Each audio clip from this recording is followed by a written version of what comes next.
महादेव। आप सुन रहे हैं अष्टावक्र गीता, भारतीय संस्कृति के माध्यम से 12वां प्रकरण, जनक द्वारा अपनी उपलब्धि के क्रम का वर्णन। अपने स्वभाव को प्राप्त हो जाना ही परम गति है। कर्म शरीर, मन एवं वाणी से स्वतः ही होते हैं। शरीर द्वारा कर्म, शरीर एवं इंद्रियों से जो कर्म होते हैं उनके साथ फल आकांक्षा, आशा, निराशा, लाभ, हानि, सुख, दुख ये अनेक अपेक्षाएं जुड़ी होती हैं, जिससे मन में विक्षेप उत्पन्न हो जाता है। जिनके निरोध के लिए जप, तप, यज्ञ और आसन आदि शारीरिक कर्म किए जाते हैं, इससे भी नए विक्षेप उत्पन्न होते हैं। वाणी के कर्म, शारीरिक कर्मों को रोकने पर वाणी द्वारा भजन, कीर्तन, मंत्रोच्चारण, प्रवचन, उपदेश, अखंड पाठ आदि कर्म होने लगते हैं। मानसिक कर्म, वाणी के कर्मों को रोकने से मन में अनेक संकल्प, विकल्प, विचार आदि चलने लगते हैं। उपर्युक्त तीनों प्रश्नों के प्रकार के कर्म जब तक शांत नहीं हो जाते तब तक चित्त शांत नहीं होता, और जब तक चित्त शांत नहीं होगा तब तक आत्मज्ञान होना असंभव है। तीनों कर्मों के निरोध का उपाय। पतंजलि कहते हैं कि चित्त की वृत्तियों का निरोध ही योग है, जो अभ्यास एवं वैराग्य से होता है। कर्म उत्पन्न हो जाते हैं, अतः शारीरिक मन वाणी के कर्मों का निरोध करने के लिए उनकी अपेक्षा, उनके प्रति उदासीनता होना एवं उनका दृष्टा मात्र होना आवश्यक है। अपने को कर्तापन से हटाकर राजा जनक कहते हैं कि पहले मैंने शारीरिक कर्मों का, फिर वाणी के कर्मों का, तदंतर मानसिक कर्मों का निरोध किया। इस प्रकार मैं आत्मज्ञान को उपलब्ध होकर आत्मा में ही स्थित हूँ।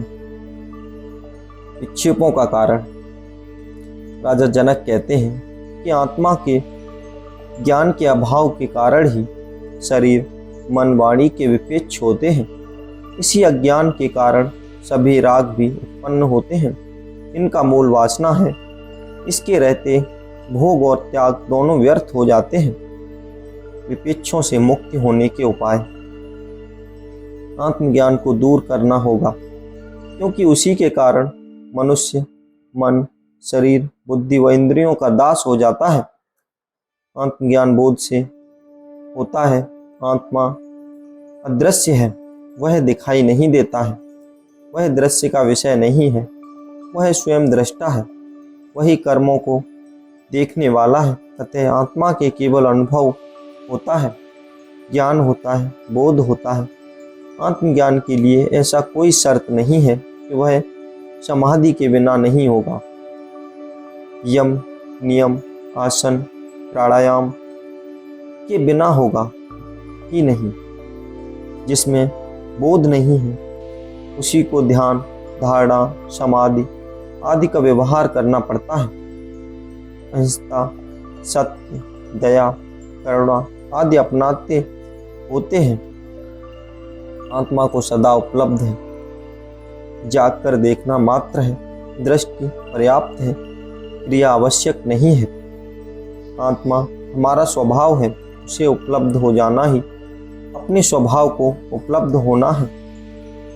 और उपादेय, ग्रहण करने योग्य, उत्तम, इच्छा, बुरा,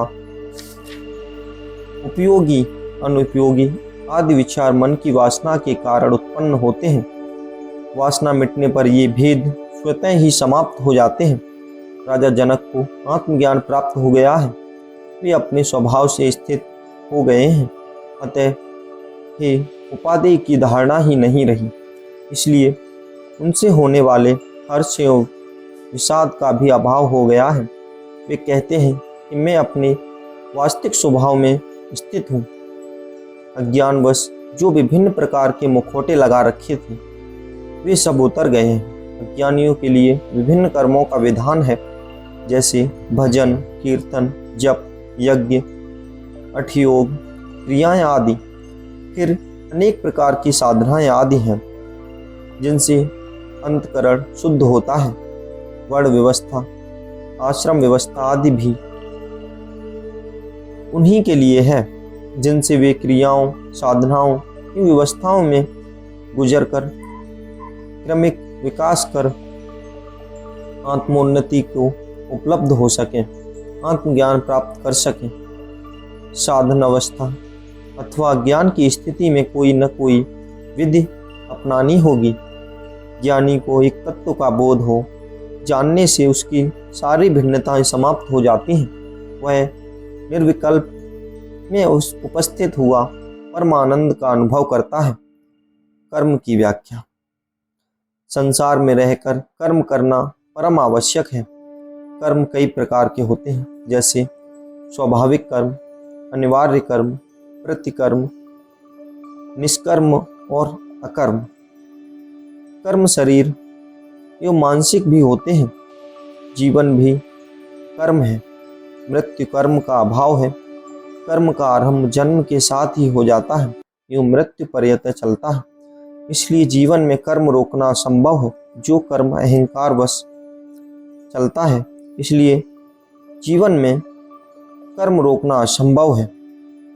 जो कर्म अहंकार वश वासना पूर्ति हेतु तथा जिनके पीछे फल आकांक्षा हेतु होती है, वे कर्म ही बंधन बनते हैं, जिससे कर्म से कर्ता को अहंकार ही हो जाता है। मैं कर रहा हूँ, मैंने किया है, यही कर्म बंधन है, क्योंकि यह अहंकार या मैं भाव ही अज्ञान है। कर्मों का त्याग भी बंधन है, क्योंकि उसमें भी अहंकार है, मैं भाव है, जो अहंकार को वह ज्ञान है। अहंकार रहित स्वाभाविक रूप से किए गए कर्म नहीं है। राजा जनक जी कहते हैं कि मैं अहंकार रहित कर्म, अकर्म एवं उनके त्याग दोनों से ही मुक्त होकर अपने स्वरूप में स्थित हूँ। मैं आत्मस्वरूप को प्राप्त होकर ऐसा जान गया हूँ, क्योंकि आत्मा का कोई कर्म नहीं है, वह कर्ता नहीं है। कर्म मात्र अहंकार के कारण होते हैं। श्री कृष्ण की गीता एवं अष्टावक्र गीता में अंतर। श्री कृष्ण की गीता साधक के लिए दिया गया उपदेश है, मार्गदर्शन है, जिसके अनुसार चलकर मनुष्य अपने जीवन को प्रकृति करके भवसागर को पार करके प्रभु की प्राप्ति कर सकता है। अष्टावक्र गीता सिद्धि अवस्था की अनुभूति का वर्णन। इसमें उपदेश नहीं है, प्रत्युत यह कसौटी है, जिस पर किसी भी आत्मज्ञानी को कसकर परखा जा सकता है।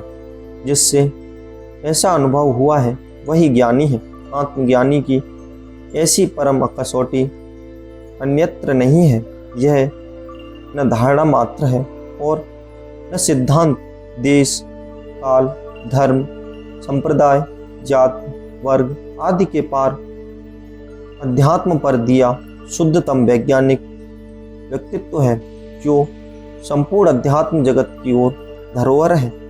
राजा जनक इस सूत्र में और भी महत्वपूर्ण बात कहते हैं कि अनेक व्यक्ति कर्मकांड, उपासना, भक्ति आदि कर्मों को छोड़कर केवल उस अचिंत्य ब्रह्मा का चिंतन मात्र करते हैं। वे समझते हैं कि परमात्मा के चिंतन से, ब्रह्मा के चिंतन से ही उन्हें मुक्ति मिलेगी। वे कहते हैं कि यह भी भ्रम है।